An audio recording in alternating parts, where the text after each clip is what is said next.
Alors, nous allons commencer. Bonjour et bienvenue à l'École de santé publique pour ce premier événement soulignant le 5e anniversaire de notre école. Et je voudrais tout de suite souligner la présence de Jean Rochon, qui est un de nos doctorats honorifiques de l'an dernier. Alors, merci, Jean, d'être là. C'est un événement important, le 5e anniversaire. Et ce 5e anniversaire n'aurait pu être possible sans le travail de Raymond Lalande, qui est avec nous aussi. Raymond, qui est vice-recteur et qui a travaillé beaucoup à la création de cette école. C'est lui qui a cru et il est responsable en grande partie du fait que nous sommes ici, dans ces locaux, 5 ans plus tard, avec les étudiants, les professeurs et avec une perspective de croissance intéressante. C'est une école, bien sûr, qui a 5 ans, mais cette histoire n'a pas commencé il y a 5 ans. Le premier programme d'hygiène publique à l'Université de Montréal date de 1911, alors donc il est plus que centenaire. Et l'Institut d'hygiène, qui est l'ancêtre de notre école, était rattaché à la Faculté de médecine de 1927 à 1946. Donc, il y avait déjà un institut d'hygiène et sous l'impulsion d'Armand Frappier, que tout le monde connaît bien, en 1946, le gouvernement du Québec et l'Université de Montréal décident de créer l'école d'hygiène, une unité autonome séparée de la Faculté de médecine, et le docteur Frappier en sera le doyen jusqu'en 1964. Alors, vous voyez que les mandats de doyen à cette époque-là étaient plus longs que maintenant, j'espère. Alors, en 1970, avec toute la création du ministère de la Santé et des Services sociaux et toute l'intégration de la santé publique à l'intérieur des soins de santé, donc tout ce mouvement d'intégration, l'École de santé publique a été réintégrée à la Faculté de médecine, donc 3 départements qui ont été intégrés à la Faculté de médecine jusqu'en 2013, où, après une longue gestation, l'École de santé publique a été recréée comme une unité indépendante. En 2014, l'école a accueilli quelques 600 étudiants. Cette année, en 2018, 5 ans plus tard, nous atteignons presque les 900 étudiants, donc une croissance très importante au cours de ces 5 premières années. Nous avons une trentaine de programmes de formation, essentiellement de 2e et 3e cycle, mais cette année, nous avons accueilli une première cohorte d'étudiants de premier cycle qui se sont inscrits à la mineure en santé publique et mondialisation qui a démarré cette année. Et dès l'an prochain, nous aurons un baccalauréat en santé publique environnementale et sécurité du travail qui va démarrer avec, nous prévoyons, entre 70 et 75 étudiants. Alors, ce sera donc une nouvelle vie pour l'école où nous aurons des étudiants plus jeunes qui vont se mêler à nos activités. Les programmes sont portés par 56 professeurs réguliers, 79 professeurs de clinique, donc un corps professoral d'environ 120 professeurs de carrière et quelques professeurs sous octroi, 29 chargés de cours qui contribuent à nos formations et 85 chargés d'enseignement pratique qui accueillent nos étudiants dans les milieux de stage. C'est une équipe passionnée qui réalise ces activités de formation et je voudrais souligner qu'à cette équipe de personnel enseignant, il y a aussi du personnel administratif et du personnel de soutien extrêmement efficace et dévoué. Et je voudrais les saluer particulièrement cette année parce qu'ils ont vécu au cours du printemps et de l'été une situation difficile où il y a eu plusieurs absences dans ce personnel et ce qui a surchargé le travail de ceux qui restaient et ils ont accompli un travail remarquable qui nous a permis d'accueillir les étudiants en septembre dernier. Et je pense qu'il faut souligner cet effort dans des circonstances un peu difficiles. J'aimerais qu'on puisse profiter du fait que vous soyez rassemblés ici pour souligner des nouveaux membres dans notre équipe qui se sont joints à nous au cours de la dernière année. Je commencerai par le personnel administratif. Alors, Roujdi Achek Youssef, qui remplace Carré Agerté comme adjoint au doyen. Olive Batchot, qui est une TGDE qui s'est joint à la maîtrise en santé publique. Et bien sûr, Emmanuel Dufault, qui est aux communications et qui s'est joint à nous en cours d'année.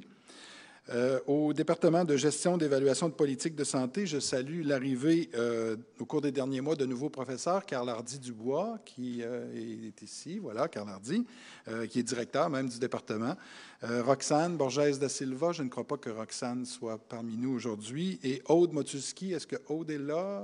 Non, Aude Motulski, donc, qui vient de se joindre au département. Au département de médecine sociale et préventive, Philippe Brouet, qui est arrivé l'an dernier, mais au début de cette année universitaire. Thomas Druetz, est-ce que Thomas est là, en santé mondiale, qui est arrivé parmi nous au cours de l'été? Et deux professeurs de clinique, David Kaiser et Gabriel Girard, qui se sont joints au département de médecine sociale et préventive. Alors, nous avons eu aussi d'autres chargés d'enseignement pratique, des professeurs de clinique qui se sont joints à nous. Et je salue aussi ceux qui ont quitté l'école parce qu'ils ont pris une retraite. Alors, Clément Dassa, est-ce que Clément est là? Non, je les avais invités particulièrement. Marie-France Reynaud, qui a été honorée d'un titre de professeur émérite au cours de la dernière collation des grades. Élise Goulet, qui demeure professeur associé avec nous, mais qui a pris sa retraite. Ces trois personnes sont du département de médecine sociale et préventive. Alors, un 5e anniversaire, c'est une occasion pour célébrer. Et dans notre planification stratégique de l'école que nous avons rendue publique il y a quelques mois, il y a un projet, qui est le projet numéro 35, qui dit qu'il faut promouvoir, valoriser et harmoniser des activités scientifiques et sociales qui visent à rejoindre l'école dans son ensemble, nos partenaires et le grand public. Et ces grandes conférences magistrales qu'on inaugure aujourd'hui s'inscrivent dans ce projet de créer une animation scientifique et sociale à l'intérieur de l'école. Les grandes conférences magistrales, c'est quoi? C'est d'inviter un de nos professeurs à présenter l'état de ses travaux. Souvent, ces professeurs-là, on a l'occasion de les entendre lorsqu'on est dans un congrès international quelque part sur la planète, mais on n'a jamais l'occasion de les entendre ici, devant les étudiants, devant les pairs, pour qu'ils nous présentent l'état d'avancement des travaux. Et c'est une tradition qu'on veut instaurer et qui s'amorce aujourd'hui avec la conférence de notre collègue Louise Potvin, qui est une chercheure, comme vous le savez, de renommée internationale, qui est souvent invitée sur des tribunes pour présenter ses travaux. Mais on n'a jamais la chance de la voir, Louise, à moins qu'on soit inscrit à un de ses cours. Et puis, on n'a plus l'âge. Alors, donc, ça nous permettra aujourd'hui de pouvoir connaître ce que fait Louise, sa contribution au domaine de la santé publique. Mais avant de passer à la conférence, j'aimerais inviter Kate Froelich à présenter la conférencière, mais on va en profiter aussi pour souligner le lancement d'un livre dont Kate Froelich est l'un des co-auteurs. Kate, comme vous le savez, est professeure titulaire au département de médecine sociale et préventive, et avec deux collègues du Collège d'études mondiales à Paris, Stéphanie Alexander, chercheuse postdoctorale, et une collègue de l'Université de Toronto, Caroline Fusco, qui est professeure à la Faculté de kinésiologie et d'activité physique.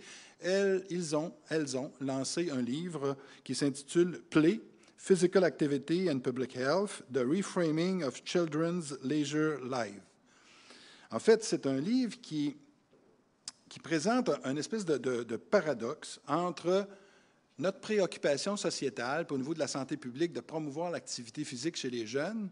Et quand on fait ça, on induit du jeu beaucoup plus organisé, moins libre, moins du jeu pour le fun. Et le paradoxe, c'est qu'on délaisse un petit peu le plaisir.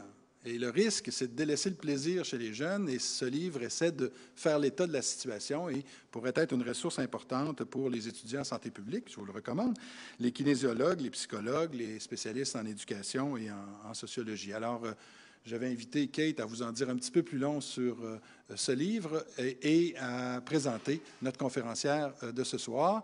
J'en profite pour saluer les gens qui nous suivent sur Facebook en simultané ou encore qui vont visionner cette conférence sur Facebook dans les jours qui viennent. Alors, Kate, si tu veux venir présenter ton livre. Félicitations. Bravo. Merci beaucoup, Régent, et merci à l'école d'avoir organisé ce petit événement à l'intérieur de cet grand événement. Je ne prendrai pas beaucoup de temps à décrire le livre, mais j'ai quelques anecdotes à partager avec vous. Je vois beaucoup de faces d'étudiants, de futurs chercheurs, mais aussi de jeunes chercheurs. Puis je veux essayer de motiver la salle à publier des livres. Ce livre-ci, tout petit qu'il est, a pris à peu près 10 ans à voir le jour. Je dis 10 ans parce que l'idée de ce livre est apparue chez moi en 2008 à peu près, quand je commençais à être intéressée par la question du jeu chez les enfants. Je ne faisais pas de la recherche là-dessus du tout. Moi, je travaille plus sur les inégalités sociales reliées au tabagisme. Mais juste comme citoyenne et comme quelqu'un préoccupé par les questions de santé publique, je commençais à voir que dans la littérature grise, dans les journaux, on parlait beaucoup de ce manque de jeu chez les enfants, que les habitudes de jeu chez les enfants avaient changé. Et ça m'avait interpellée. C'était peut-être la phase de ma vie. J'avais un jeune enfant moi-même, puis j'observais qu'il y avait beaucoup moins de gens dans la rue. Mon fils n'avait pas nécessairement beaucoup de gens avec qui jouer. Fait que j'avais commencé tranquillement à faire des recherches à côté, sans aucun fond, sans rien, juste à réfléchir. Puis, par hasard, est arrivée une extraordinaire étudiante, Stephanie Alexander, qui faisait la maîtrise dans le programme, qui est venue me voir après sa maîtrise. Elle a dit, on discutait de ce thème-là, elle dit, cette thématique-là, ça m'interpelle. J'ai dit, Stéphanie, c'est un énorme risque. Il y a quasiment, ça c'était en 2009, il y a quasiment personne en santé publique qui discute du jeu. Il y avait très peu de littérature scientifique. Il y avait beaucoup de grises, puis il y avait des organisations qui commençaient à en discuter, mais il y avait très peu de chercheurs qui travaillaient là-dedans et surtout pas en promotion de la santé. J'ai dit, c'est un gros risque, mais je sais que tu es capable, on y va. Donc, on avait commencé tout un nouvel portfolio de recherche, elle et moi, et ça a vu le jour, ce livre-là, l'année passée. Donc, c'est juste pour dire qu'on est allé chercher des fonds de recherche. Stéphanie a fait son doctorat là-dessus.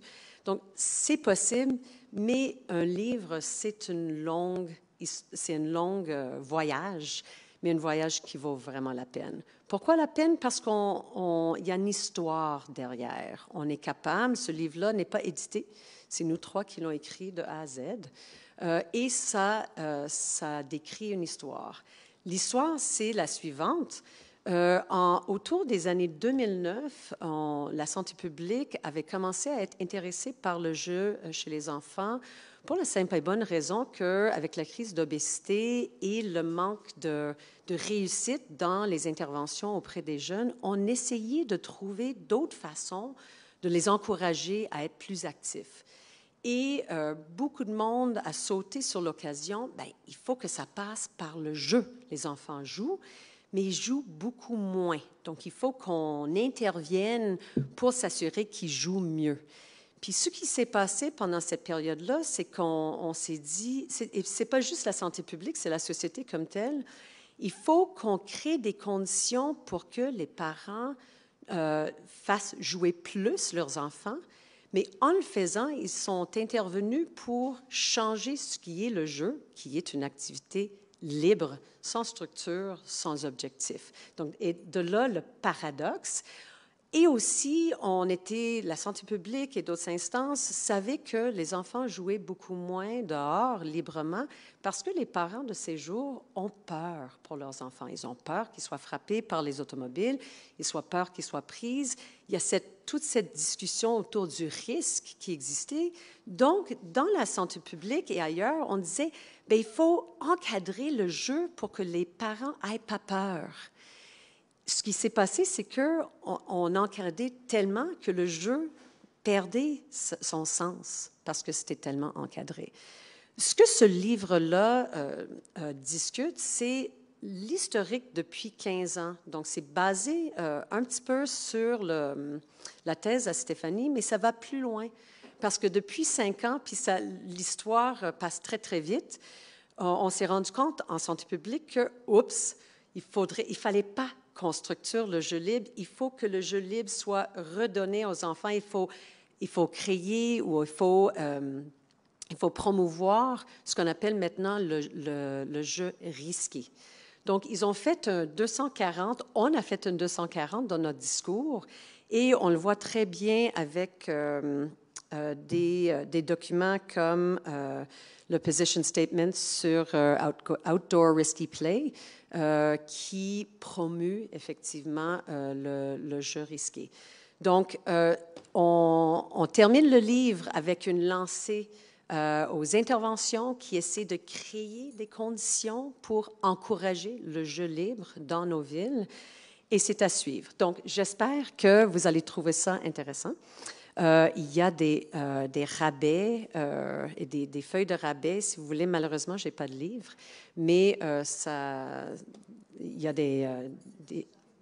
Comment? Sur la table, oui. Donc, après, si ça vous intéresse, allez prendre un rabais pour aller chercher le livre. Change de cap. J'ai aussi l'honneur aujourd'hui de présenter ma collègue et amie Louise Potvin, qui va donner la première conférence magistrale. Louise est professeure titulaire au département de médecine sociale et préventive à l'École de santé publique de l'Université de Montréal. Elle est directrice de l'Institut de recherche en santé publique de cette même université et chercheure au Centre de recherche Léo Roback sur les inégalités sociales de santé à Montréal, qu'elle a fondé. Elle est titulaire de la chaire de recherche au Canada sur les approches communautaires et les inégalités de santé. Ses principaux intérêts de recherche sont la recherche interventionnelle en santé des populations et le rôle des environnements sociaux dans la production et la reproduction des inégalités sociales de santé. Elle m'a demandé d'être courte, mais je tiens à souligner deux choses. Louise est quelqu'un qui est passionné par la pratique et la recherche en santé publique et entièrement dévoué à l'avancement des connaissances. Je pense bien que ces deux attributs seront bien évidents dans sa présentation. Louise.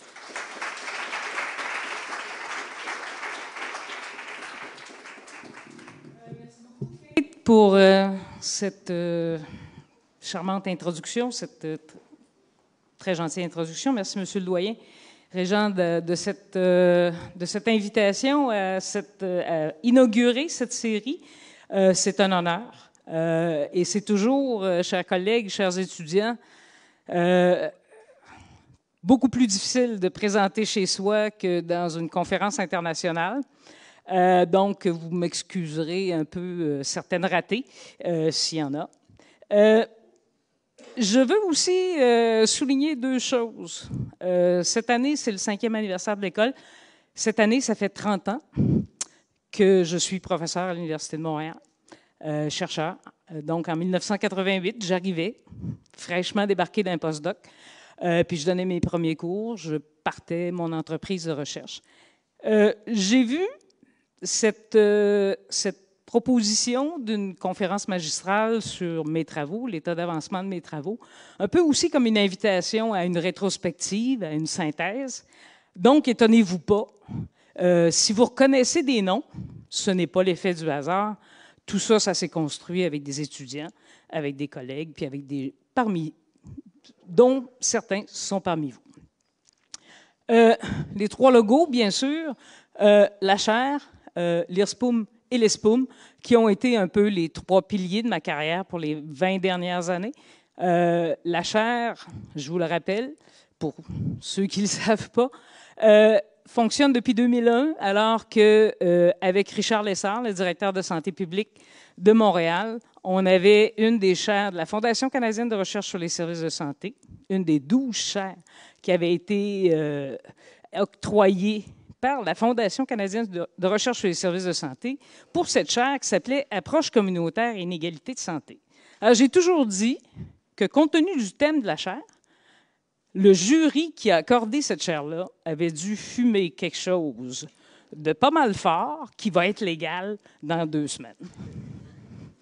Donc, sans plus attendre, j'ai mis aussi un peu de sous-titres ici et là, parce que, bon, j'avais mis un titre ça de long, le doyen, il dit « raccourcis donc ça, que dirais-tu d'agir localement pour promouvoir la santé? » Oui, Mais finalement, j'ai fait de la recherche là-dessus, puis ce qui m'intéresse, c'est aussi comprendre comment ça marche. Donc, je vous propose un petit parcours. C'est vrai, il faut que j'aille sur deux choses. Je vous propose ce parcours et en sous-titre du premier titre, c'est vraiment comment une évaluatrice, parce que moi, quand j'ai terminé mon doc, je me définissais comme une évaluatrice, comment on en fait, on en vient à s'intéresser à l'action locale en promotion de la santé. Pour les étudiants qui sont là, je vais vous proposer une posture pour commencer votre carrière, sur laquelle moi j'ai toujours été un peu confortable parce que ça donne de l'horizon sur les épaules des géants. Mes géants, à moi, il y en a trois. Le premier, c'est Donald Campbell, Quasi-Experimental Design. J'ai eu l'occasion de faire mon postdoc. Je n'ai pas eu l'occasion, j'ai eu la chance énorme de faire mon postdoc avec Don. Et il y a des idées phares que j'ai reprises et qui m'ont suivi un peu tout le long de ma carrière. Et il y en a deux autour de ça. Pour Campbell, la causalité, c'est une catégorie résiduelle. C'est quand tout le reste, tu as réussi à l'éliminer, il doit bien rester quelque chose comme causalité. Et la deuxième idée qu'il avait, et qui m'est restée, c'est cette idée que la connaissance, ça se construit de façon incrémentale, puis qu'on est toujours un peu humble devant la connaissance. Puis Campbell était un homme de slogans, puis un de ses slogans favoris, c'était « Cousins of the amoeba, how can we know for sure? » Cousin de l'amibe, comment on fait pour vraiment savoir ce qu'on sait? Puis en fait, cette grande idée que j'ai reprise au début de ma carrière vient d'un texte de 1972 dans lequel il dit « Une société qui expérimente n'en est pas une qui manipule rationnellement les conditions de vie pour tester des hypothèses. » Venant de Campbell, c'est assez intéressant. Mais une qui utilise la variabilité des solutions locales pour en comprendre le fonctionnement. La science accompagne l'action. Le deuxième géant sur lequel je me suis appuyé, c'est Lee Cronbach. Alfred Cronbach, que j'ai eu l'occasion de rencontrer à 2 reprises. À un moment donné, quand j'étais chez Campbell, il m'a donné une chemise à peu près ça d'épais. Il dit, ça, c'est ma correspondance au cours des 20 dernières années avec Cronbach. Je pense que ça peut t'intéresser. Dans ce temps-là, les emails n'existaient pas, c'était évident. Donc, c'était des manuscrits où il s'ostinait sur la validité interne puis sur la validité externe. Et Cronbach, en 1974, a publié un texte qui s'appelle « Beyond the Two Disciplines of Scientific Psychology », dans lequel il dit essentiellement que la réalité empirique, même expérimentale, c'est toujours le résultat d'interactions d'ordre supérieur. Isoler un phénomène, en dernière analyse, c'est le dénaturer. Donc, pour lui, déconstruire la boîte noire d'une intervention, c'est examiner comment les choses interagissent entre elles. Puis finalement, lui aussi, c'est un homme de slogan. « When we give proper weight to local conditions, any generalization, puis c'est l'homme de la validité externe, je vous le rappelle, is a working hypothesis, not a conclusion. » Et dans le fond, ce que je retiens un peu de lui, c'est que le principe effectif d'une intervention, même en situation contrôlée, ce qui permet de produire des changements, c'est le résultat d'interactions entre le traitement, les sujets et le contexte. Finalement, le troisième géant, c'est une géante, c'est Carol Weiss, que je n'ai pas rencontrée personnellement, mais avec une de ses étudiantes avec laquelle j'ai interagi fortement, Judith Otterson, qui, dans les années 70, se posait, elle, vraiment, en critique de l'évaluation, et qui disait finalement, le contexte des problèmes, c'est le même que le contexte des solutions. Puis que le contexte, les problèmes et les solutions, ça évolue à peu près tout ensemble. Puis comme il existe de grandes variations dans l'implantation des programmes, toute conclusion concernant l'effet des programmes, ça doit tenir compte de l'implantation. Et finalement, ce que j'ai retenu autour de ça, c'est que l'étude des solutions locales n'est pas seulement une utilité locale, c'est que les résultats sont potentiellement cumulables à travers les études et finalement produisent un éclairage sur la manière de conduire l'action. Donc, forte de ces idées-là, que je comprenais à peine, mais qui me guidaient, j'ai eu la chance d'être impliquée dans des programmes qui commençaient à naître au Québec à ce moment-là. Dans les années 90, j'ai été très, très tôt impliquée comme évaluatrice dans le programme québécois de démonstration en santé du cœur. Il s'agissait de mettre en place des stratégies adaptées localement pour changer les facteurs de risque cardiovasculaire. Ce qui était extrêmement important de montrer dans ces études-là, puisqu'on avait plusieurs sites, puisqu'on avait un même objectif de réduire les facteurs de risque des maladies cardiovasculaires, c'était l'importance des contextes et des conditions d'implantation. Ce qu'on a vu, c'est qu'il y a des contextes dans lesquels il n'y a rien qui a levé. 5 ans plus tard, il n'y avait toujours rien. On n'évaluait rien. Et il y a des contextes dans lesquels les choses ont levé. Mais comme, effectivement, le paradigme évaluateur à ce moment-là disait qu'il faut contrôler pour le contexte, on a un peu manqué la moitié de l'histoire. Aussi, un des programmes importants dans lequel j'ai été appelée à interagir, c'est le Kahnawake Schools Diabetes Prevention Project, où, là, on est parti de l'inverse. Ce n'était pas la santé publique qui voulait opérer des changements, c'est la communauté qui, à un moment donné, s'est fait dire, vous avez des taux de diabète qui sont de l'ordre du double et du triple de celle de la population générale.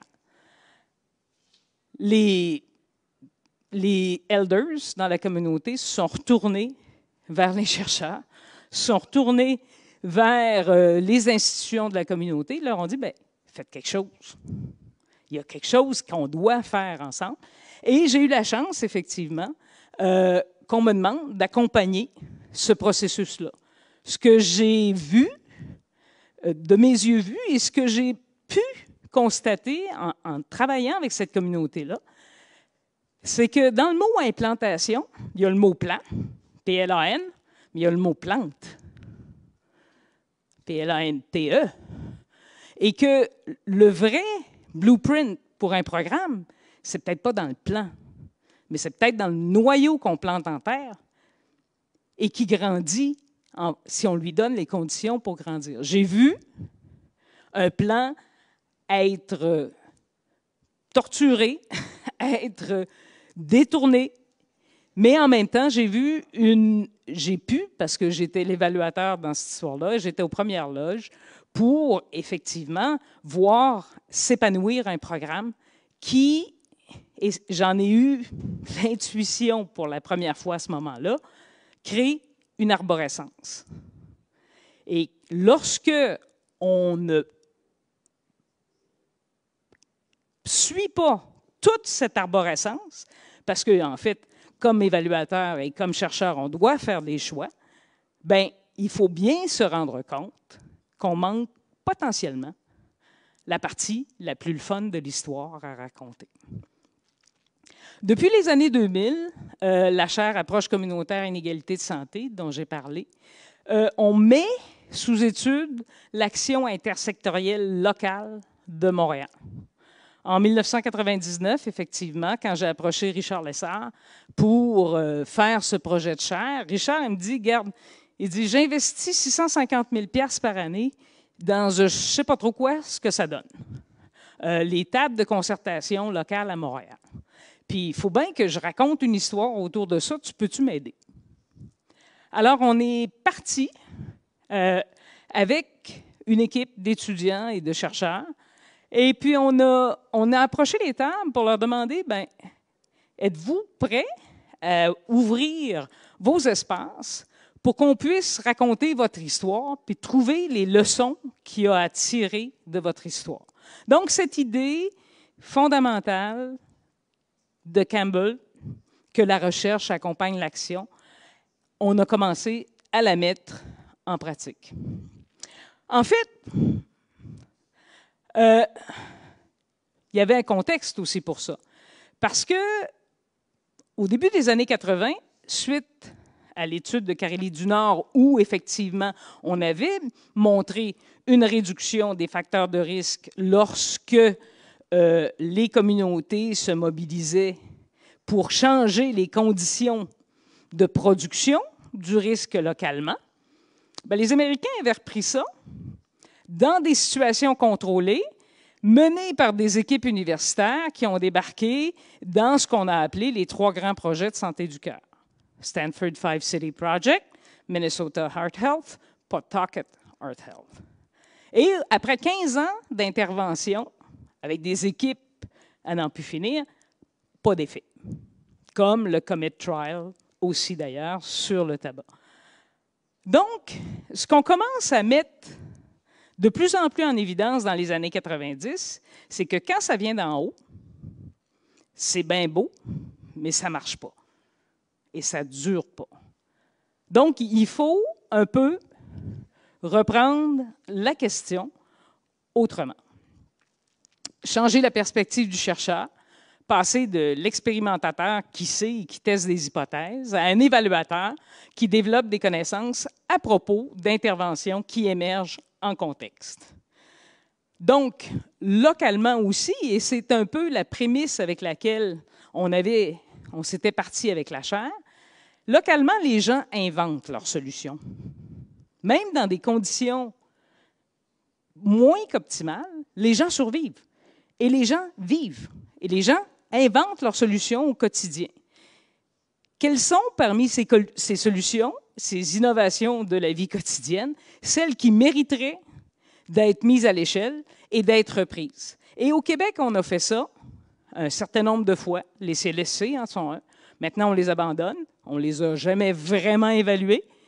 Mais c'était pour ceux...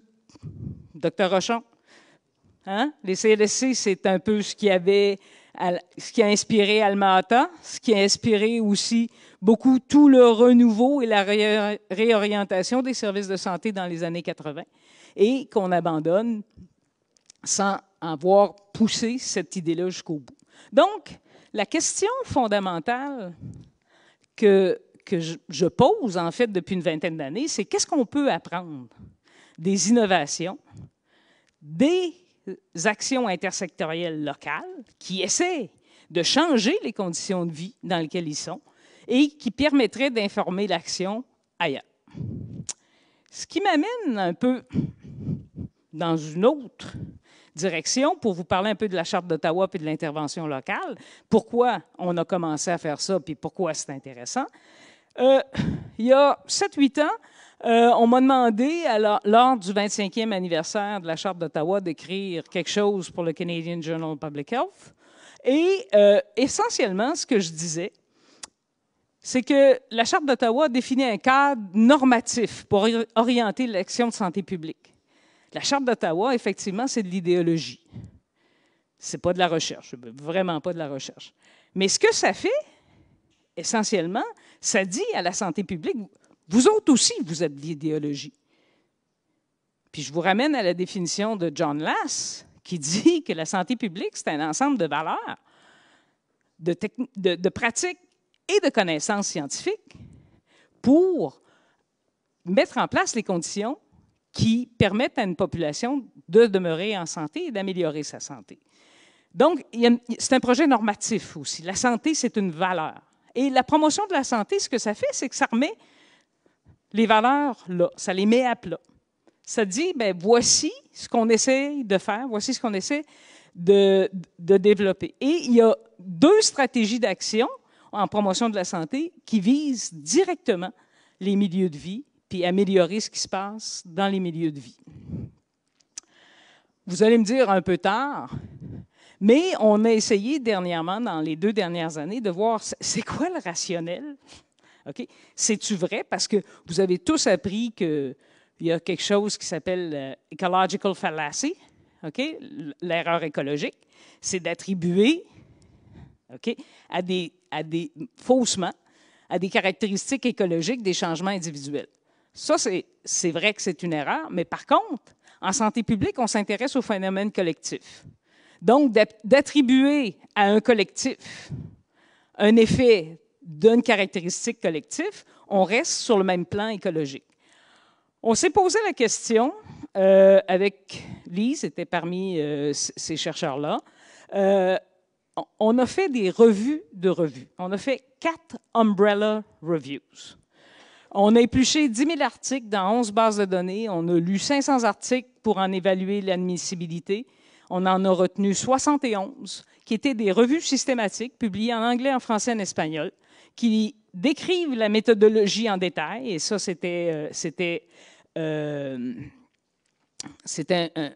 critère d'admissibilité, et qui présente des résultats de plusieurs centaines d'études primaires qui sont réalisées en population générale. On était intéressé par les milieux de vie en population générale, sur des associations écologiques entre les caractéristiques de l'environnement alimentaire, la vie communautaire, les conditions matérielles du logement et la mobilité durable, puis la santé physique et la santé mentale, dans des pays de l'OCDE. Alors, voici ce qu'on a trouvé. D'abord, on a trouvé... D'abord, on a trouvé que pour ce qui était de l'environnement alimentaire, lorsqu'on essaie effectivement de résumer des revues de revues, ça prend un peu de... c'est des professionnels qui nous ont aidés à mettre ça en forme. Alors, la grosseur des points indique la qualité des revues. Plus le point est gros, plus les reviews sont de qualité. Okay? La couleur indique une association positive. Donc, si c'est vert, c'est positif, ça améliore la santé. Si c'est rouge, c'est négatif. Ça a une association négative avec les indicateurs de santé. Et on l'a fait effectivement pour un certain nombre de variables indépendantes qu'on a trouvées dans la littérature et pour un certain nombre de variables dépendantes qu'on a trouvées dans la littérature.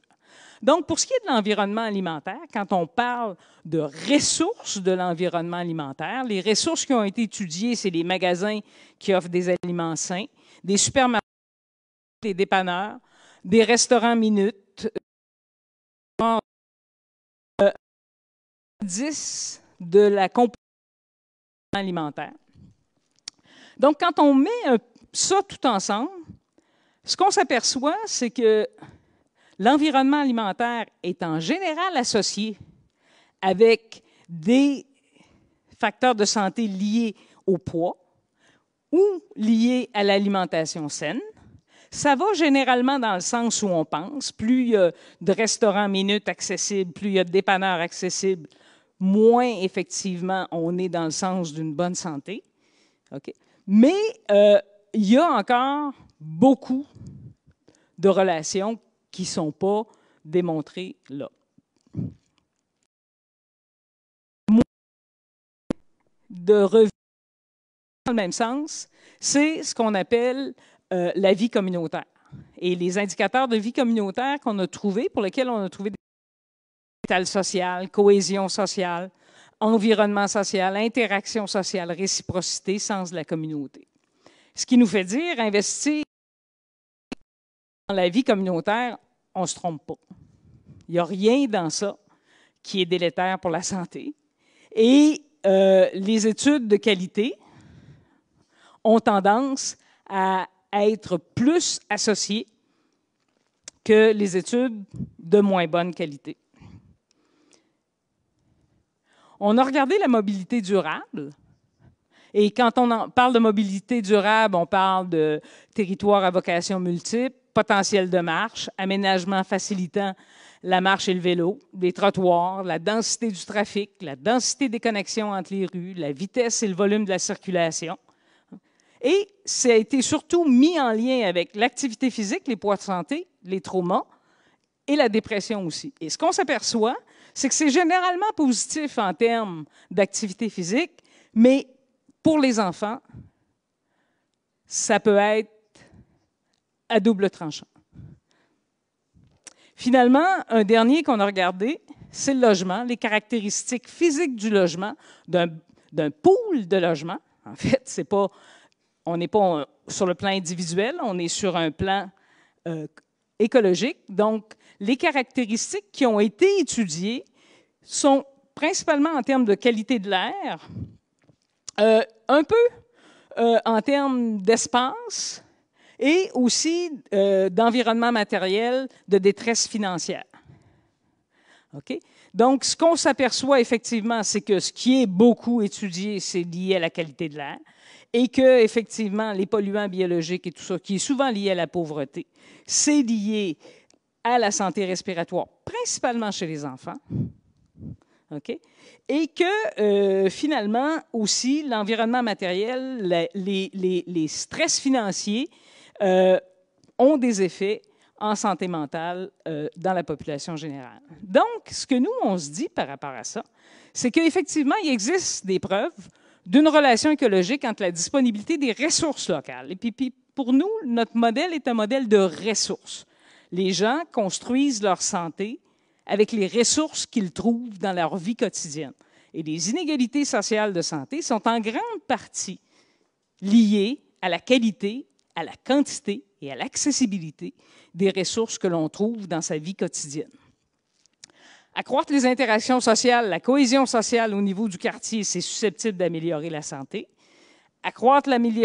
Améliorer la qualité de l'air des logements est susceptible d'améliorer la santé, surtout chez les enfants. Les améliorations des ressources de la mobilité durable devraient être accompagnées d'un renforcement des mesures de sécurité routière, spécialement chez les enfants. Puis finalement, la réduction de l'accessibilité aux dépanneurs est susceptible d'améliorer le poids. En fait, améliorer les ressources locales de santé, c'est une bonne stratégie de santé publique. Un autre pan de notre travail, ça a été effectivement, je vous l'ai dit, de regarder l'action intersectorielle locale pour promouvoir la santé. Comment ça marche? Et c'est vraiment la question que l'on s'est posée.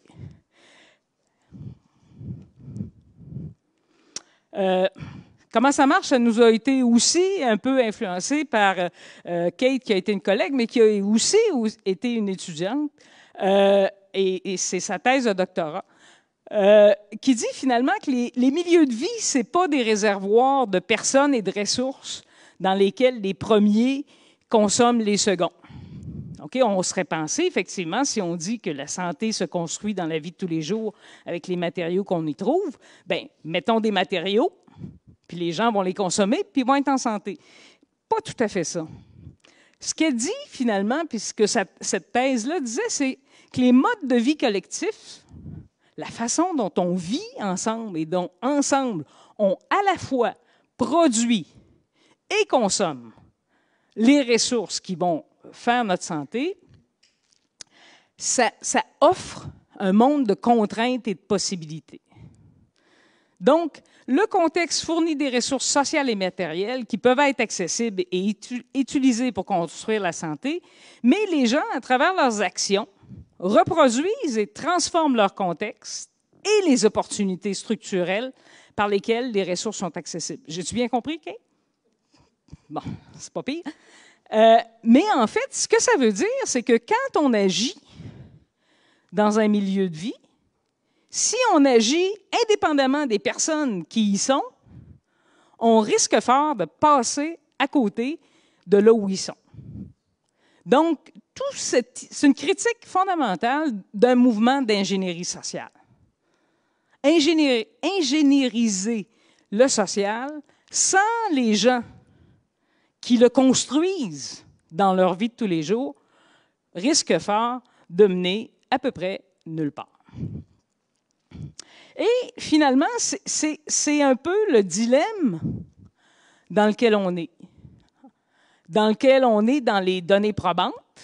Okay? Est-ce qu'on importe d'ailleurs et on adapte ce qui se passe en se passant localement, ou est-ce qu'on donne aux gens les moyens, les opportunités pour construire, en leur faisant confiance, le monde dans lequel ils vont pouvoir avoir des ressources pour leur santé. En fait, les tables de quartier, moi je dis qu'il faut faire les deux, là, mais les tables de quartier se placent définitivement dans le deuxième. Et la question qui nous a guidés pendant les 15 dernières années, c'est qu'est-ce qu'ils font? Est-ce qu'ils produisent vraiment des changements?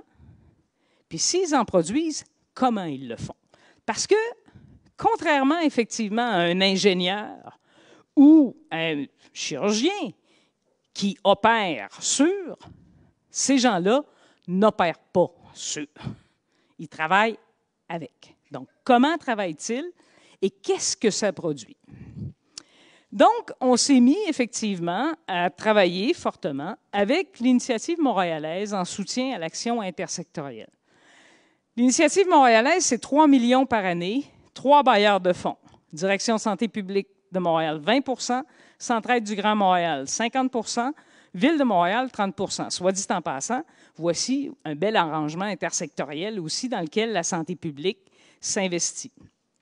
Et la Coalition montréalaise des tables de quartier, qui n'est pas un bailleur de fonds, mais qui est le rassemblement des gens qui œuvrent dans 30 tables de quartier. Donc, dans 30 quartiers de Montréal, il y a des tables qui sont des coalitions intersectorielles locales qui travaillent finalement à l'analyse des besoins locaux, développent des priorités et des plans d'action, puis soutiennent l'implantation d'actions. Eux ne plantent pas des arbres. Ils ne font pas des routes. Ils n'ont pas les moyens de faire ça. Ils ont 3 millions pour 30 tables, c'est 100 000 par année, par table, dans les quartiers pauvres de Montréal. Finalement, leur travail porte sur des conditions de vie. Santé, aménagement urbain, environnement, éducation, économie. Bref, tout ce qui fait que vous voulez habiter dans un quartier plutôt que dans un autre si vous n'êtes pas continuellement dans un avion. Donc, les tables, comme système d'action locale, ce que c'est des structures de rencontres et d'échanges entre les acteurs d'un quartier. Et elles sont intersectorielles et multiréseaux, c'est-à-dire que tous les secteurs et tous les réseaux, et ils incluent des citoyens aussi, et qu'elles sont structurées souvent à base bénévole, non hiérarchisée et permanente. C'est-à-dire que ce n'est pas une organisation dans laquelle, effectivement, il y a une structure de décision qui est bien délimitée. Leur but, c'est de développer une vision partagée et globale des problèmes locaux, qui est fondée sur une analyse de besoins. Ils établissent, comme je disais, des priorités et des plans d'action, puis ils animent et coordonnent des actions de transformation locale pour l'amélioration des conditions de vie. Donc, on s'y est mis, on a étudié ces tables-là. On en a étudié 3. Dans chacune des tables, on a mis 2 systèmes d'action sous observation. Pendant 4 ans, on était là. En fait, sources de données multiples, observations participantes, analyse de documents, entrevues, journaux de bord, etc., etc., etc. Du bruit, on en a eu plus que du signal. C'est pas très efficient comme façon de faire de la recherche, mais ça nous a permis de bien comprendre ce qui se passe et aussi, ce que vous allez voir, une critique sur la façon dont, en santé publique, on ne devrait pas faire de la recherche. Donc, que produisent les tables de quartier, puis surtout, comment elles le produisent? Ce qu'on a vu des transformations. Au bout de 3 ans, on a vu des choses apparaître dans des quartiers. Ça peut être trivial. Des bancs sur la route qui mènent à un secteur d'habitation où il y a une forte concentration de personnes âgées, puis l'épicerie locale. Vous me direz, c'est trivial. Je n'ai pas l'impression que les gens, les personnes âgées qui vivent dans ces maisons-là, trouvent ça si trivial que ça. Mais on a vu aussi apparaître une serre dans un terrain vague à Hochelaga-Maisonneuve qui fournit les marchés locaux, qui fournit en fleurs et en plantation de fleurs les habitants, qui est une entreprise de réinsertion sociale. Ça, c'est compliqué. Okay? Donc, il y a des transformations qui se produisent dans les quartiers. Ces transformations concernent des ressources matérielles et des ressources sociales aussi, des nouveaux services. Il n'y a pas juste des bancs ou des serres, mais il y a aussi des nouveaux services qui apparaissent, des façons de faire différentes pour les organisations existantes. Ce qu'on a vu, puis c'est là où c'est encourageant puis décourageant, c'est qu'elles ne produisent pas ces choses-là elles-mêmes. Ce n'est pas elles qui lèvent la pelletée de terre. Contrairement, effectivement, au chirurgien qui opère, qui, lui, peut dire « c'est moi qui opère », ils ne peuvent pas directement se mettre responsables. Je suis la cause de... Pour s'apercevoir qu'ils sont la cause d'eux, il faut regarder ce qu'ils font. Puis ce qu'ils font, en fait, c'est 3 choses. OK? Ils mobilisent des acteurs et des ressources. C'est eux qui mettent ensemble, qui tissent le réseau d'acteurs qui va porter l'action et de ressources qui va permettre l'action.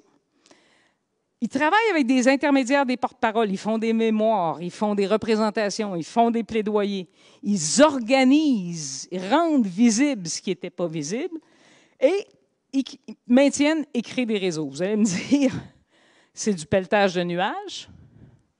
Dans le fond, c'est l'entrepreneur qui l'a créé, la serre. Non, il ne l'aurait pas créé. S'il n'y avait pas eu tout ce réseau-là pour soutenir cette innovation-là. Ce qu'on a vu, c'est que les solutions ne se développent pas de manière linéaire, mais effectivement à travers des chaînes de résultats transitoires. On ne va pas du point A au point B, on va de A à Z, des fois on revient sur A. Il y a des fois des chaînes d'événements qui tournent en rond. Et à l'heure actuelle, effectivement, on vient d'avoir une subvention avec Angèle qui va nous permettre de regarder de façon rétrospective sur 40 systèmes d'action, s'il y a des chaînes d'événements qui sont porteuses ou non. Puis parallèlement à ça, avec un fonds de soutien aux collectivités, on développe toute une instrumentation pour que les tables puissent monitorer elles-mêmes ce qu'elles font, à partir des observations qu'on a faites de ce qu'elles sont et de ce qu'elles font. Je finis autour de ça. Donc, qu'est-ce qu'on apprend sur les interventions complexes? Parce que ce sont des interventions complexes. Lorsqu'on les étudie de près, puis surtout, mon sous-titre, c'est qu'est-ce qu'on apprend aussi sur la manière de les étudier? Un des grands défis de la recherche interventionnelle, c'est de rendre compte de la complexité. Mon ami Penny Haw de Melbourne, qui est maintenant à Sydney, qui était à Calgary avant, dit dans un texte, si vous avez un texte à lire, lisez donc celui-là, qui dit finalement l'impasse qu'on a longtemps faite sur les complexités des interventions de santé des populations explique en partie les échecs répétés de la recherche pour informer les pratiques de promotion de la santé. Comme on n'a pas trouvé la façon de rendre compte de cette complexité-là, on arrive souvent effectivement avec pas d'effet, et pas d'effet, c'est pas fort pour convaincre quelqu'un d'agir. Mais le problème dans cette littérature-là, c'est qu'un coup qu'on a dit que les interventions sont complexes, on semble qu'on a tout dit. C'est complexe, ou Complex Adaptive System. Un coup qu'on a dit ça, il semble qu'on a tout dit. Nous, ce qu'on pense, c'est qu'il y a 2 dimensions fondamentales de la complexité dans ces systèmes d'action-là. Le premier, c'est l'interaction avec le contexte qui amène de la complexité. C'est-à-dire que le principe effectif, c'est dedans et dehors en même temps et cette interaction-là. Et le deuxième élément de la complexité, c'est que ces interventions-là sont portées par des humains. Et souvent, dans les modèles logiques, il n'y a pas d'humains. Souvent, dans le plan, on ne prend pas en compte que l'humain, il agira peut-être pas comme on veut qu'il agisse, ce n'est pas un objet. Donc, dans nos modèles, ne pas prendre en compte le contexte et ne pas prendre en compte les humains qu'il y a là, c'est problématique. Le problème du contexte, effectivement, c'est que l'impasse... problème du contexte, effectivement, c'est que dans le paradigme expérimental et biomédical avec lequel on est élevé, il faut contrôler pour le contexte. Alors que si on dit que le mécanisme effectif d'une intervention, c'est l'interaction intervention par contexte, bien, si on contrôle, on se coupe de l'effet. Donc, mais il y a un problème fondamental ici, c'est que s'ils sont en constante interaction, comment on fait pour distinguer ce qui est l'intervention de ce qui est le contexte? Autour de ça, on a travaillé avec une postdoc qui était ici pendant, une chercheure, Laetitia Mineri, qui a été ici pendant 2 ans. Et on vient de publier dans JEC cette idée-là que la théorie des réseaux peut nous fournir une solution. Et dans le fond, nous, ce qu'on dit, on distingue qu'à l'intérieur de l'intervention, on peut appeler ça un contexte endogène, où c'est des entités qui sont reliées dans un réseau dense et stable de connexion. Le contexte, c'est exogène, c'est des entités qui sont plus faiblement connectées, qui ne sont pas directement liées au contexte endogène. Et puis, il y a ce qu'il y a à la périphérie, qui sont en fait les entités à travers lesquelles l'intervention se lie au contexte, s'accroche dans le contexte. Et puis, on a essayé de faire l'exercice avec un vieux papier publié avec une étudiante, Sherry Bisset, sur le programme Petit Cuistot Parents en réseau, dans lequel, effectivement, dans sa thèse de doctorat, Sherry faisait une longue et fine description des éléments de l'intervention, de certains éléments du contexte, et décrivait bien comment ça fonctionnait. Et ce qu'on voit, et ça, c'est vraiment le travail de moine de Laetitia, ce qu'on voit bien, c'est que ce qui est au cœur de l'intervention, les élèves, les connaissances, la nutritionniste qui venait donner les ateliers, toutes les techniques nutritives, les recettes, ça, c'est au cœur de l'intervention. Ça pourrait probablement se déplacer dans un autre contexte. Mais là où ça s'accroche au contexte, c'est à travers l'échantillon à goûter que les enfants ramenaient à la maison et aux parents, qui ne sont pas dans l'intervention, mais qui sont touchés par l'intervention aussi. Donc, de réfléchir l'intervention en termes d'un contexte endogène, d'un contexte exogène, mais aussi d'éléments de médiation à travers lesquels, effectivement, on doit s'accrocher pour implanter de façon réussie. En tout cas, ça nous parle, puis ça a parlé à l'éditeur de JEC. Le problème des acteurs, maintenant, c'est que les systèmes d'action locaux sont toujours portés par des humains. Et pour moi, une intervention de santé publique qui ne prend pas compte qu'il y a des humains là-dedans, je ne sais pas sur quelle planète ça opère. OK? Mais aussi des non-humains. Il y a des connaissances, il y a des techniques, il y a toutes sortes de techniques que l'on met en contact pour développer des interventions pour produire un effet. Les acteurs, et ce qu'il y a d'intéressant, puis il ne faut pas faire longtemps de la sociologie pour savoir qu'un humain, ça a toujours une capacité d'action, même dans un système de contraintes extrêmement fort. J'ai des amis chirurgiens qui me disent que ça leur est arrivé de voir des réactions. Ils n'aiment pas ça, là. Mais même sous anesthésie, un humain peut avoir des réactions. Et effectivement, quand on opère sur, c'est moins intéressant. Mais par contre, quand on veut développer des interventions durables qui changent et qui ont un impact dans la vie des gens, c'est mieux de travailler avec ces interactions-là et ces réactions.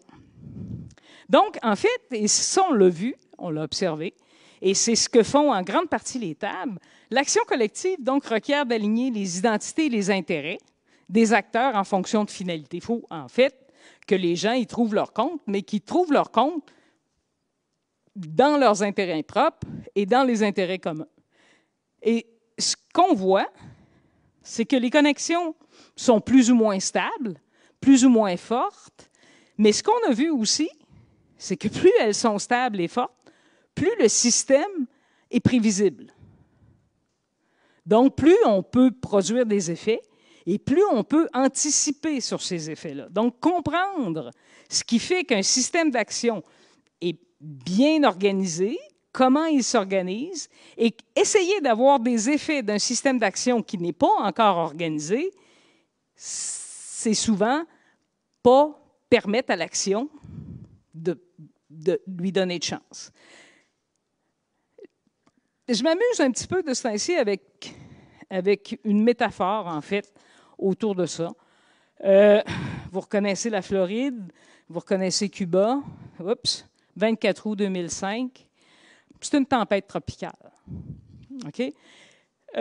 On ne sait pas trop distinguer où est le contexte, où est la tempête. Hein? Est-ce que ça fait partie du contexte, ça? Est-ce que ça fait partie du contexte? C'est pas très bien organisé. Le cône d'incertitude, là, comme disent les météorologues, couvre très, très grand. Ça pouvait aller dans n'importe quelle direction, cette histoire-là. Un système peut distinguer de son contexte, qui s'organise en contexte, okay, et qui est relativement imprévisible. 4 jours plus tard, bien, vous reconnaissez peut-être Katrina, okay, dont la trajectoire devient extrêmement prévisible. Okay, il savait exactement là où elle allait frapper. Et bien sûr, plus on s'éloigne dans le temps, moins la trajectoire devient prévisible, qui est organisée, bien organisée.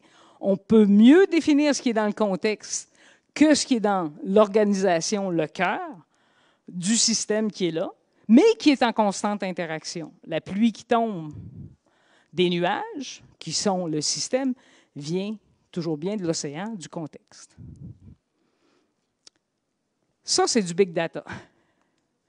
Et effectivement, ça peut être, essayer de regarder comment le contexte et les organisations et les acteurs qui portent l'action interagissent et s'organisent entre eux à travers un ensemble d'indicateurs.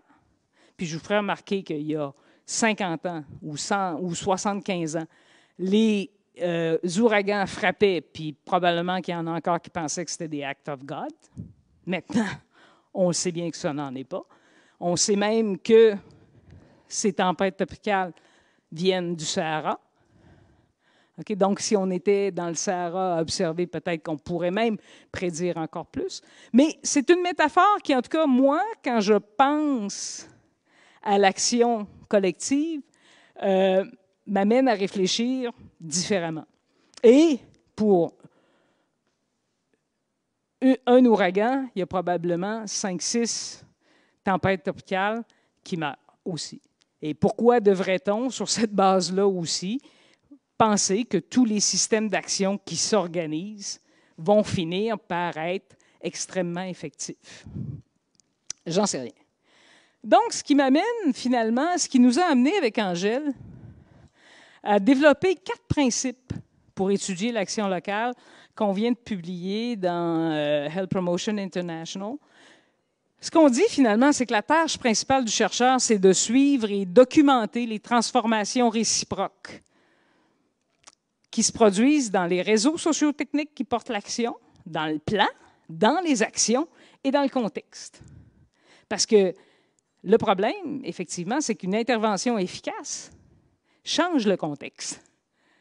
Puis si le contexte change, bien, ça change l'intervention efficace aussi. Puis si vous n'êtes pas là pour capter ce qui se passe, bien, vous êtes devant une grande boîte noire. La deuxième chose qu'on dit, c'est que les chercheurs doivent se concentrer sur l'ordre chronologique des événements. C'est des événements, c'est des processus. Parce que ces événements sont des produits d'action et d'interaction entre le réseau socio-technique et son contexte. Donc, la position épistémologique du chercheur en est une de suivre l'action.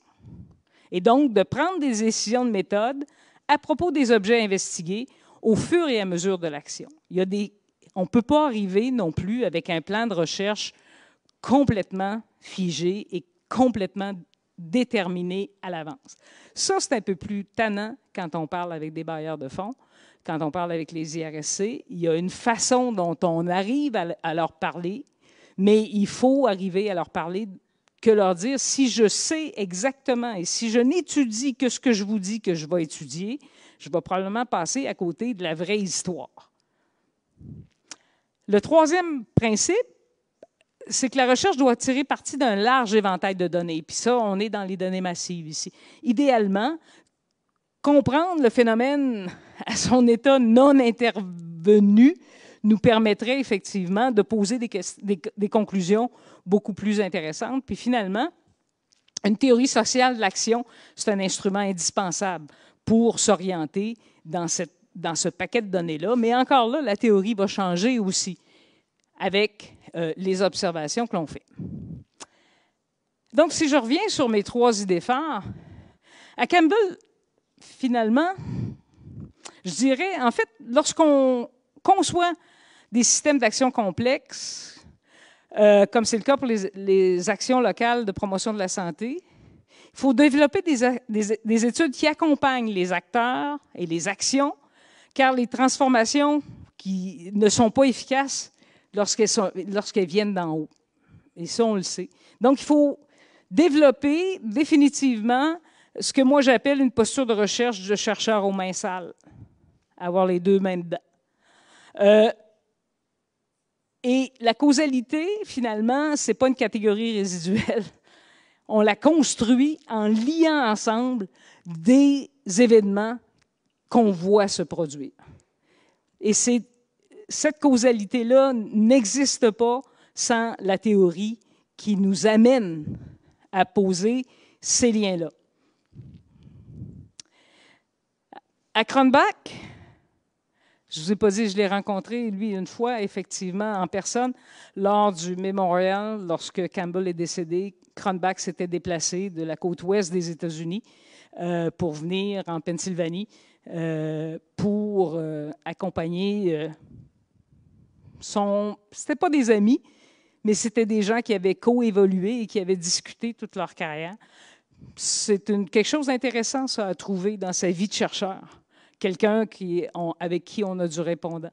Penny Haw, dont je vous ai parlé tout à l'heure, la première fois où on s'est vu, c'était en Australie. On a commencé à luncher un midi, et 2 bouteilles de vin plus tard, on savait exactement où on était d'accord et où on n'était pas d'accord. On ne savait plus où on était, mais on savait où on était d'accord et où on n'était pas d'accord. Donc, à Cronbach, je dirais, les systèmes d'action complexes que sont les interventions coévoluent avec les conditions contextuelles. Il ne nous avait pas dit ça, lui, qui avait cette coévolution-là.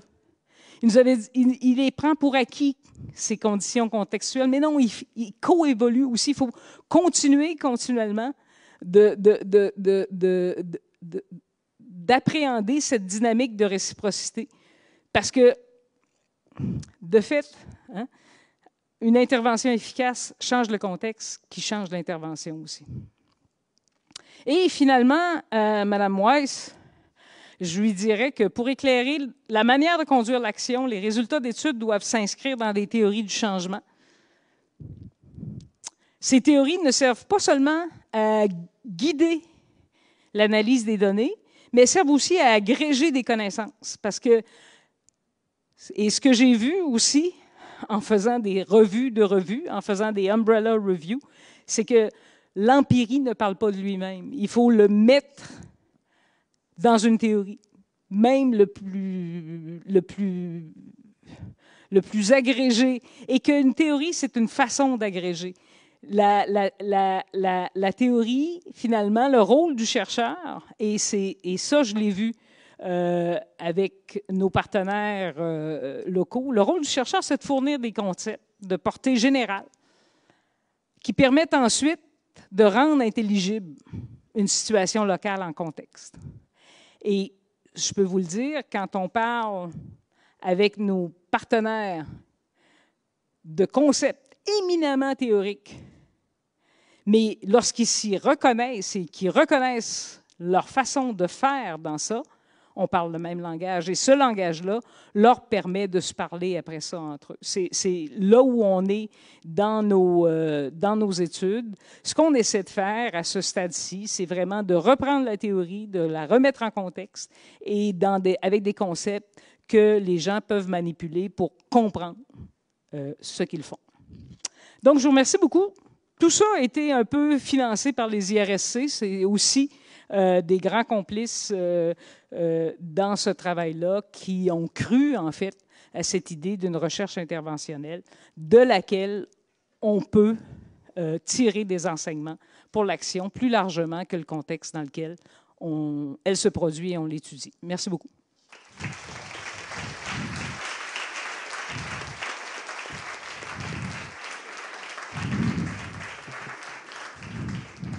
Alors, bien sûr, Louise, merci beaucoup pour cette brillante conférence. Et là, la partie la plus stressante arrive, c'est-à-dire la période de questions, où j'invite les collègues à discuter de la conférence de Louise, à poser des questions d'éclaircissement ou à exprimer des réserves. Alors, c'est permis. Alors, est-ce que des collègues, des étudiants aussi se lancent pour une première question?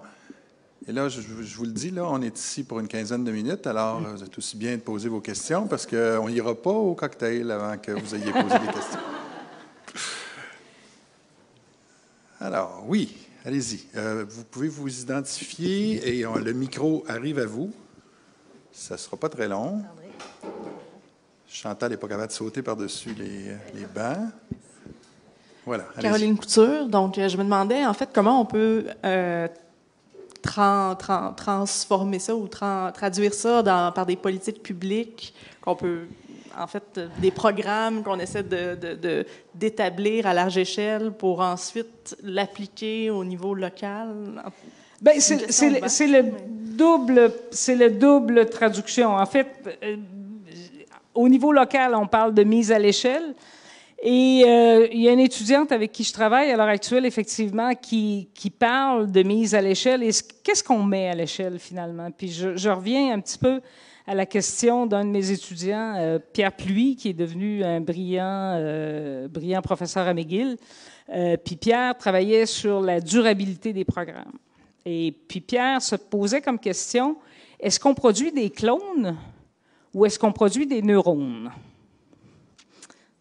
Et finalement, reproduire un programme ou le mettre à l'échelle, c'est quoi? C'est pas nécessairement le reproduire à l'identique des clones, mais c'est utiliser ce qu'on apprend, les apprentissages, et c'est la remontée en théorie et en généralité pour l'application locale en contexte. Donc, c'est toujours ce travail-là, et c'est ce que permet la théorie, en fait. L'observation locale va faire du sens dans la mesure, effectivement, où on peut identifier... Oups, ah oui, évidemment. Dans la mesure où on peut, évidemment, identifier le nœud, OK? Mais le nœud va faire du sens en théorie, parce que c'est des objets bien localisés, ça. OK? Une recette de pâté chinois, ça n'a probablement pas la même impact qu'une recette de couscous dans certains quartiers de Montréal. Il y a certains quartiers de Montréal où la recette, ça va être du pâté chinois. Il y en a d'autres où ça va être un couscous. Et il y en a d'autres où ça va être un biryani. Fort heureusement. Mais la question, c'est de se poser comme question comment ça se lie et par quels intermédiaires on va réussir à l'accrocher en contexte. Donc, et ça, c'est la remontée en théorie pour ensuite redescendre en application. Oui, avec Christina. Je suis très fière de ne pas être la première à poser une question. Alors, merci. Merci, Louise, pour ce discours qui est fascinant. Ça me fait l'anthropologue en toi apprécie. Voilà. Hein? Je pense à Donna Haraway et le cyborg avec le sociotechnique. Je pense au Context Mechanism Outcome Configurations de l'approche réaliste. Alors, il y a des convergences et des conversations à avoir un peu partout. J'ai une question comme nous sommes une école de santé publique, pour un étudiant qui doit définir un projet de doctorat ou un projet de maîtrise qui doit être faisable, etc., comment est-ce qu'on peut, on peut les guider, les conseiller, les encadrer? Et de l'autre côté, au niveau de notre réalité, de plus en plus prisonniers ou prisonnières d'une compréhension de redevabilité qui est très mécanique, qui est très managérialiste, qui a juste des checklists, etc.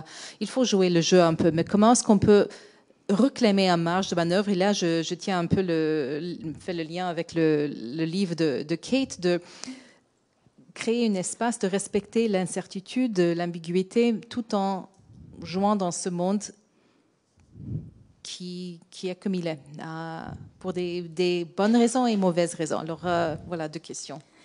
C'est pas des questions faciles, là. Il n'y en aura pas de facile. Il n'y en a pas de facile. Je dirais, c'est d'entrer en conversation. D'un point de vue d'expert, c'est sûr qu'on sait des choses. Mais c'est de créer un langage commun avec les gens qui agissent. Le problème, là, quand... Puis moi, je l'ai vu, puis je suis arrivée dans des situations où, lorsqu'on explique ce qui se passe dans nos textbooks, les gens nous perdent. Les gens nous perdent totalement. Quand on leur parle d'une planification top-down, quand on leur parle d'une planification comme on enseigne là, dans nos cours de planif, les gens n'y croient pas. Parce que dans l'action, ça se passe juste pas comme ça. Maintenant, on a le choix, là, soit de continuer d'enseigner que c'est comme ça que ça se passe, puis que ça devrait se passer, puis qu'il faudrait bien que ça se passe comme ça pour avoir de l'effet, ou on essaie de voir qu'est-ce qui marche dans ce qui marche. Et c'est un peu ce que j'essaie de voir, un peu cette rencontre-là entre des choses qu'on sait qui marchent, puis l'expérience des gens au quotidien à développer des systèmes d'action qui opèrent dans les milieux. Donc, moi, je n'ai pas de solution à ça. Moi, je pense qu'il faut qu'il y ait plusieurs postures de recherche. Je pense qu'en santé publique, la posture que je présente, elle n'avait pas lieu il y a 15 ans, il y a 20 ans. Je pense qu'on la développe. On est un certain nombre de personnes à la développer. On rend ça un peu plus facile pour les étudiants de faire ce genre d'études-là. Une structure comme la chaire, par exemple, a des projets en marche dans lesquels les étudiants peuvent s'insérer et dans lequel, effectivement, la personne qui prend les risques, c'est la chaire, c'est l'infrastructure de la chaire et non pas l'étudiant qui, lui, en prend moins. Okay? Mais découpe une petite partie de ça, puis ne voit pas nécessairement toute la forêt au moment où lui est dans les tranchées, là. Mais c'est sûr que c'est une armée d'étudiants. J'en ai nommé 3 ou 4, là, mais il y a une vingtaine d'étudiants au fil des ans qui ont travaillé sur des doctorats là-dessus, puis il y en a encore 7 qui travaillent là-dessus. D'autres questions? Oui, Julien. Oh, le microphone, Christina. C'est parce que pour nos amis qui sont sur Facebook, ils ne vous entendront pas, Julien. Voilà. Merci. Il y a des parallèles à faire avec des recherches dans d'autres secteurs. Puis je me demandais, en lien avec ce que vous évoquiez sur des facteurs, des liens endogènes forts, moi j'ai vu, puis là je ne sais pas si vous avez exploré ça, que des changements plus significatifs et plus créatifs pourraient arriver lorsqu'il y a des liens multiples entre les facteurs endogènes et les facteurs exogènes. Alors que quand on est dans un facteur, vous dites, stable et fort, on va faire des changements, mais plus incrémental. Oui. Alors on est prévisible. On n'est pas dans l'innovation. On est dans la reproduction. On est dans la reproduction des effets, probablement, effectivement. Donc, des réseaux qui réussiraient à créer des liens, je dirais, enfin, imaginatifs ou imprévisibles avec l'exogène, pourrait faire produire des résultats plus... À plus long terme. Ou à plus long terme et à risque. Oui. À plus long terme et à risque. Et ce qu'on a vu, effectivement, dans nos observations, c'est que les tables moins structurées, là où c'est moins structuré, il y a moins d'effets, il y a moins d'impact, Les actions sont souvent abandonnées, faute d'être bien portées. OK? Donc, je n'oserais pas dire la recette parce que je ne pense pas qu'il y en ait, mais ce qu'on doit chercher à faire, c'est le bon mix, effectivement, dans un contexte donné, entre un niveau d'organisation, parce que si on a un niveau d'organisation qui nous rend aveugles aux conditions qui sont là et qui fait qu'on plante un arbre là où il n'y a personne qui en veut, on n'est pas plus avancé non plus. Donc, oui, je suis d'accord avec vous. Le mix des actions, ou le bon mix, c'est probablement une bonne dose d'interaction, et c'est ce qu'on dit effectivement, entre des facteurs endogènes et des facteurs exogènes. Mais plus il y en a, plus le système est instable et plus il risque, plus il est à risque, en fait. En même temps, il peut être porteur de transformation. Il peut être porteur d'innovation, exact. C'est là que se situe l'innovation, je suis d'accord. Parce que si des gens, je ne sais pas, d'une table ont des liens avec des, je sais pas, des itinérants, la police, absolument, des acteurs plus larges, oui, ils vont pouvoir intervenir ou faire bouger des choses. Oui, et d'ailleurs, quand on parle, effectivement, quand je parlais avec Richard Lessard, une des raisons pour lesquelles, effectivement, le directeur de santé publique, à l'époque, investissait dans ces réseaux-là, c'est que lui, il n'était pas capable d'agir là-dessus.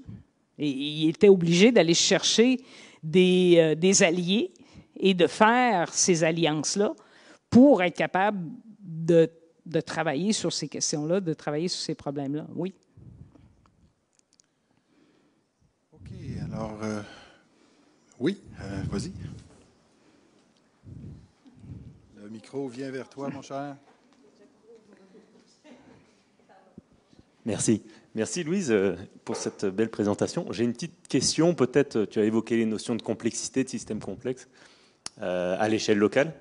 Bon, je vais peut-être mettre mon chapeau de géographe, là. La notion d'échelle, ça m'a parlé. Tu vois. Donc, l'échelle locale s'inscrit dans une échelle régionale, suprarégionale, etc. Donc, le système complexe, on peut aussi le voir dans cet enchaînement d'échelles. Totalement. Et peut-être alors, donc, comme dans l'esprit de l'intervention urbaine, disons, ce qui est un déterminant sur lequel, fort avec lequel on peut jouer pour améliorer les conditions, réduire les inéquités. On a souvent des interventions là à une échelle plus régionale, où finalement le pouvoir local est assez faible, et qui sont des interventions structurantes. Bon, on pense par exemple au système de transport ou des choses comme ça. Alors comment est-ce que tu réconcilies cette complexité locale avec l'action locale, avec le besoin peut-être d'intervention à plus grande échelle? Ben, puis là, regarde, il y a 2 ministres de la Santé ici dans la salle. Je n'oserais pas parler d'échelle, il y a des géographes, je connais rien. Mais évidemment, c'est des conditions structurantes. C'est des conditions qui, si tu veux, à une autre échelle, amènent des opportunités, des ressources localement, que le local peut ou non se saisir. De façon intéressante, puis avec Angèle, on est en train de publier un papier sur des programmes nationaux qui viennent localement, mais ce qu'on laisse pas la place à s'exprimer, c'est comment le local aussi va changer les politiques. Et comment c'est une autoroute à 2 voies, cette histoire-là. Et ne pas le penser comme une autoroute à 2 voies, c'est souvent un ministre fermé. On en a eu un. Je n'ai pas dit lequel. Mais c'est souvent un ministre fermé qui est sur sa voie d'autoroute puis qui ne voit rien de ce qui se passe autour. Mais moi, je pense qu'il faut mettre les conditions en place pour que les ressources, quand elles redescendent, elles redescendent aussi en écoutant ce qui se passe localement. Donc, c'est pas juste structurant. Et j'ai un des papiers que j'ai que j'ai publié dans ma vie, c'est avec Larry Green sur l'approche écologique, où on voit effectivement l'approche écologique comme une série de cercles concentriques avec ceux de l'extérieur qui viennent contraindre ce qui est à l'intérieur, mais on oublie aussi l'autre voie. Puis comme géographe, toi, tu le vois bien, qu'une échelle, c'est finalement assez arbitraire et que c'est toujours la rencontre de deux directions ou de multiples directions. Alors, merci beaucoup en votre nom. Merci à Louise d'avoir partagé sa carrière avec nous, en fait, et ses préoccupations du moment et de nous avoir éclairé sur ces aspects de ta recherche qui nous concernent tous, en fait, comme chercheurs, peu importe le domaine de recherche dans lequel on est toujours confronté avec ce dilemme entre ce qui est la substantifique moelle d'un programme, comme disait mon vieux prof de géographie, et ce qui est autour, ce qui sont les éléments de contexte que, dans une approche traditionnelle, on essaie de contrôler, mais dans une approche telle que tu le proposes, on essaie d'apprendre de ce contexte-là et de bonifier l'intervention. Alors, merci beaucoup de cette conférence magistrale. Bravo. Merci beaucoup.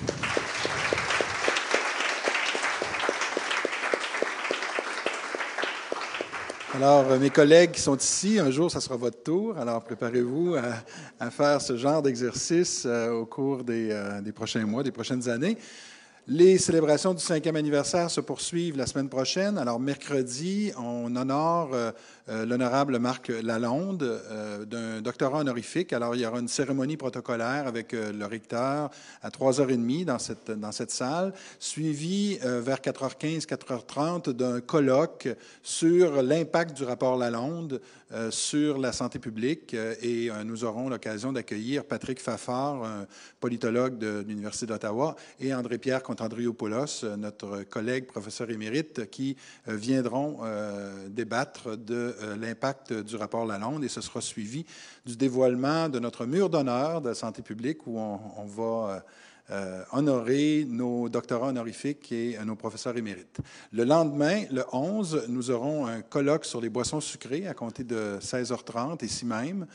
Colloque donc où il y aura plusieurs invités qui vont venir parler de l'impact des boissons sucrées sur la santé, mais aussi des moyens de pouvoir intervenir sur les boissons sucrées. On parlera de taxation, on parlera de marketing social, on parlera d'inégalité sociale et de l'impact de ces interventions-là. Alors, je vous invite à y être, et il y aura à cette occasion un repas. Donc, c'est une période un peu plus longue au cours de la soirée, et il y aura un repas qui va être servi. Alors, c'est les fêtes du 5e anniversaire qui nous permettent de mélanger les aspects sociaux et aux aspects scientifiques. Alors, je remercie les gens qui nous ont suivis sur Facebook. Je vous remercie de vous être déplacés ce soir. Je vous invite la semaine prochaine, et je vous invite, en terminant, à partager un petit goûter avec nous. Les gens sur Facebook, ça sera virtuel. Alors, à la prochaine. Au revoir. Merci.